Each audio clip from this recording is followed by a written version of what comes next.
रूस और यूक्रेन के बीच जंग बढ़ेगी या बातचीत? यह सवाल आज पूरी दुनिया के मन में है, क्योंकि जिस तरह से यूक्रेन ने रूस के अंदर घुसकर उसके 40 बॉम्बर्स को खाक किया है, रूस का बदला भी बाकी है। और इस बीच में रूस और यूक्रेन के बीच तुर्की में बातचीत हुई है। बातचीत मुश्किल से घंटे भर चली। पूर्ण युद्ध विराम तो नहीं हुआ, लेकिन जख्मी सैनिकों, बंधकों और कैदियों की अदला बदली की बातचीत हुई है।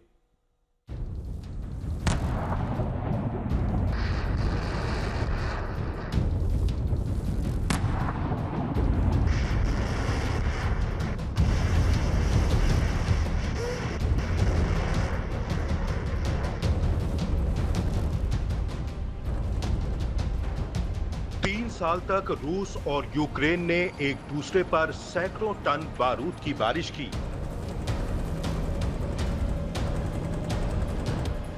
यूक्रेन के शहर आसमानी हमले में ध्वस्त होते गए। रूस के सैकड़ों टैंक, हजारों जवान यूक्रेन के हमले में नेस्त नाबूद होते गए।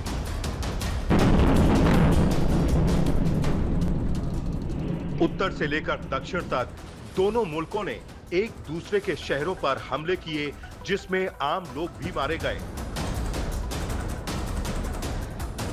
3 साल तक तबाही की आग जलाने के बाद दोनों मुल्कों के बीच युद्ध विराम की कोशिशें तेज हुईं।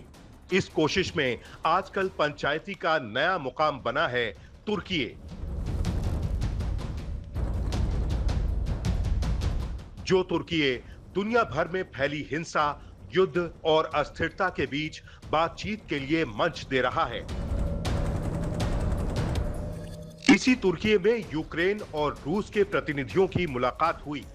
ये मुलाकात ऐसे समय में हुई थी जब एक दिन पहले ही यूक्रेन ने रूस के अंदर 4000 किलोमीटर अंदर तक चारों कोनों में घुस कर रूसी बॉम्बर्स पर ड्रोन अटैक किए थे।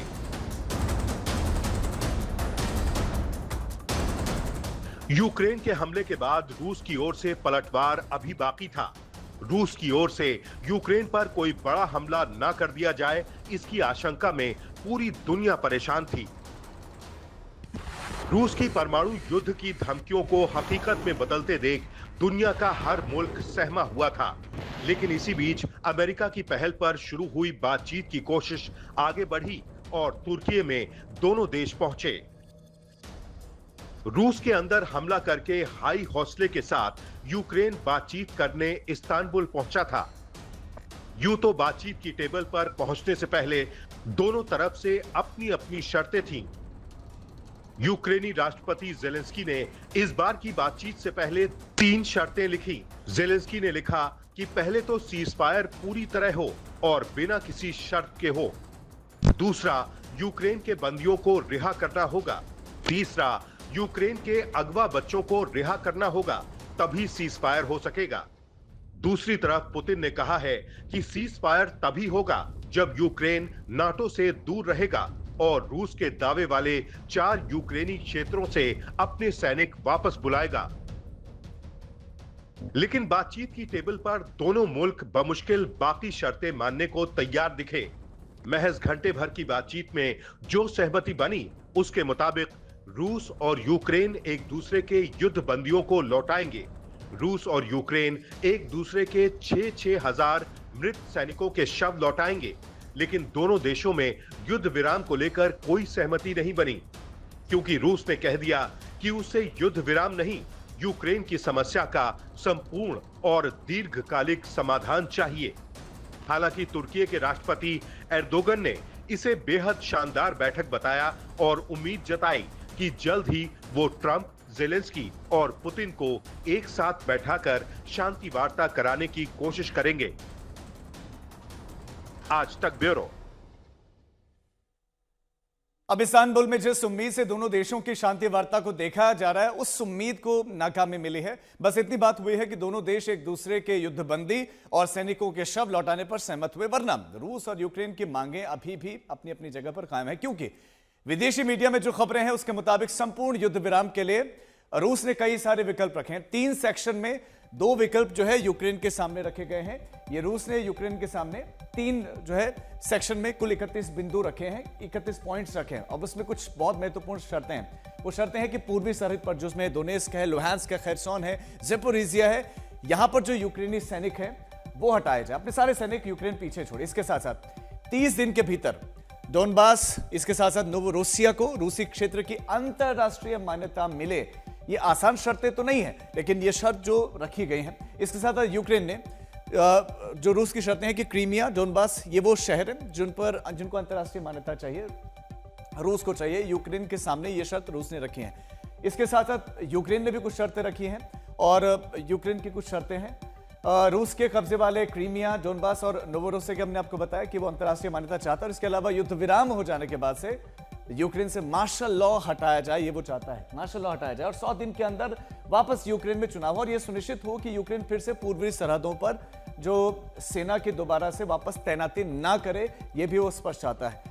ये सुनिश्चित करना चाहता है कि सरहद पर कोई भी, पूर्वी सरहद पर विशेष तौर पर कोई सेना ना हो और साथ ही यूक्रेन में कोई भी न्यूक्लियर हथियार ना रखा जाए।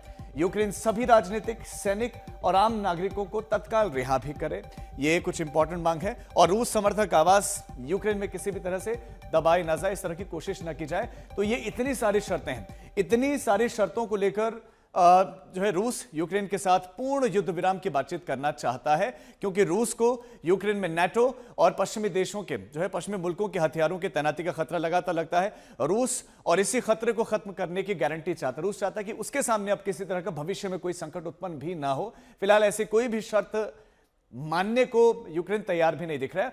हालांकि विदेशी न्यूज एजेंसी ने दावा किया है कि यूक्रेन ने बातचीत की जो शर्तें तैयार की हैं उसका मजमून क्या है। यूक्रेन किसी भी शांति समझौते के बाद अपनी सैन्य शक्ति पर किसी भी तरह का प्रतिबंध नहीं चाहता है। यूक्रेन के जिन जिन इलाकों पर रूस ने कब्जा किया है उन हिस्सों पर तत्काल चाहता है कि रूसी क्षेत्र की अंतर्राष्ट्रीय मान्यता देखना वो नहीं चाहता है, रूस हटे।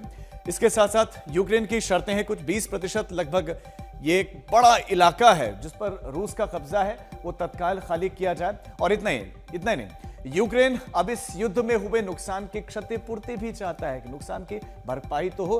खासकर 1 जून के हमले के बाद से यूक्रेन का जो मिजाज है वो बहुत ज्यादा बुलंद दिख रहा है और वो रूस से अपनी ही शर्तों पर अब बातचीत करना चाहता है। यूक्रेन के राष्ट्रपति ज़ेलेंस्की तो खुलेआम तक कह रहे हैं कि रूस किसी भी मोर्चे पर यूक्रेन को अब कमजोर ना समझे, क्योंकि 1 जून के हमले के बाद से पश्चिमी देशों का भरोसा यूक्रेन पर बढ़ा है। तो यूक्रेन के राष्ट्रपति ज़ेलेंस्की के रुख को देखकर नहीं लगता कि फिलहाल यूक्रेन युद्ध के मोर्चे पर पीछे हटने के मूड में है, क्योंकि एक तो रूस पर ड्रोन अटैक करके यूक्रेन पूरी दुनिया में अपना दम दिखा रहा है और यूरोप से मदद जारी रखने की दलील भी वो दे रहा है, रिक्वेस्ट भी कर रहा है। और दूसरी तरफ यूक्रेन के अंदर भी युद्ध बंद करने जैसे कोई भी पब्लिक डिमांड अभी नहीं दिखाई देती, क्योंकि रूस के अंदर 117 ड्रोन्स भेजकर 40 बॉम्बर्स को खाक में बदलने के बाद से यूक्रेन के आम लोग बहुत खुश दिखाई दे रहे हैं।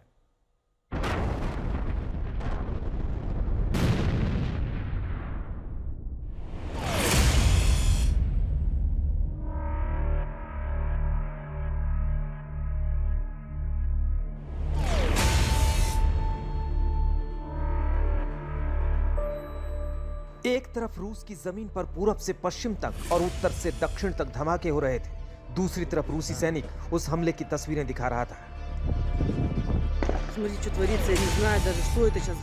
आर्कटिक से साइबेरिया तक और मॉस्को से अमूर तक यूक्रेन ने हमला करके रूस को चैलेंज दे दिया था।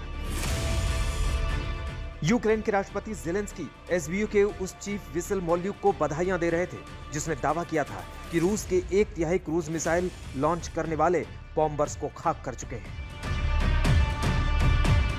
राष्ट्रपति ज़ेलेंस्की ने यूक्रेन वासियों को बधाई दी कि 1.5 साल बाद उनका ऑपरेशन कामयाब हुआ है।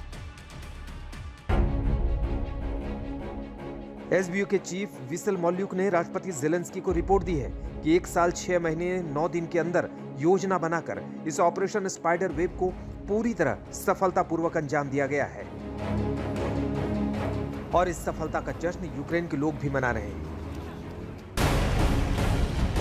हालांकि इस हमले के बाद रूस की क्या प्रतिक्रिया होगी यह भी साफ नहीं हुआ है, लेकिन जिस पैमाने पर यूक्रेन ने रूस का नुकसान किया है उससे इस्तांबुल में होने वाली शांति वार्ता पर असर पड़ने की आशंका जरूर है। आज तक ब्यूरो।